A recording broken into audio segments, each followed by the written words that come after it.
대학에서 처음으로 코딩을 접한 윤준상 씨는 과제 준비마다 고민이 많았습니다. 코딩에 오류가 있는지 검증해야 하는데 챗 GPT와 같은 생성형 AI 등장 이후 윤 씨는 부담을 덜 수 있었습니다.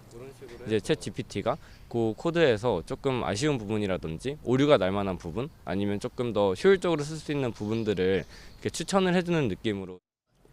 복잡한 개념을 쉽게 정리해야 하는 대학원생에게도 생성형 AI는 연구 활동에 유용합니다. 공부할 때 이렇게 챗GPT한테 물어보게 되면은 개념들이나 원리 같은 것들에 대한 키워드들을 조금 간략간략하게 정리해서 인터넷에서 일일이 찾아야 하는 정보를 빠른 시간 내에 종합해주는 편리함 덕에 여행 계획과 연애 조언까지 구하는 학생들도 있습니다. 태국으로 여행 갈 예정인데 날씨가 어떻게 되는지를 챗GPT로 물어본 적이 있어.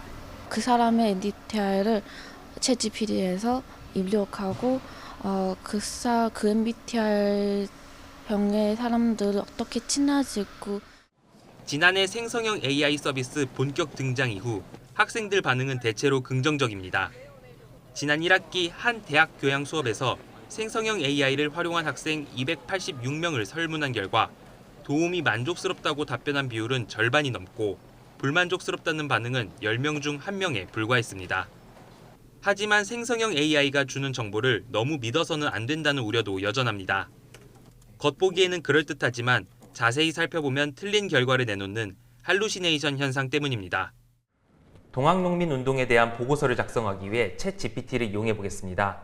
챗GPT에게 동학농민운동의 발발 배경과 경과, 그리고 결과에 대해 알려달라고 요청했습니다.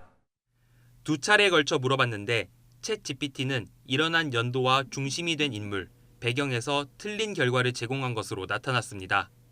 지난해 11월 수능 수학 영역 문제를 풀어달라고 했을 때도 보기에 없는 엉뚱한 답을 내놓는 등 생성형 AI 오류가 화제가 되기도 합니다.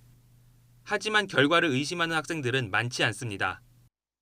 실제로 의심스러운 부분만 사실 확인을 했다는 학생의 비율은 36.5%, 답변 전체에 대해 사실 확인을 한 학생은 18.3%에 그쳤습니다. 전문가들은 학생들이 생성형 AI를 활용한다면 결과를 반드시 검증해야 된다고 조언합니다. 사실은 챗GPT가 내놓는 대답들 중에 사실은 좀 가치 부분에서 편향된 정보를 내놓기도 합니다. 네, 반드시 객관적으로 정보를 검증하는 능력이 동반되어야 됩니다. 생성형 AI가 보편화된 시대에 정보 수집은 더욱 쉬워졌지만 그만큼 검증과 활용 책임은 더욱 중요해졌습니다. YTN 윤태인입니다.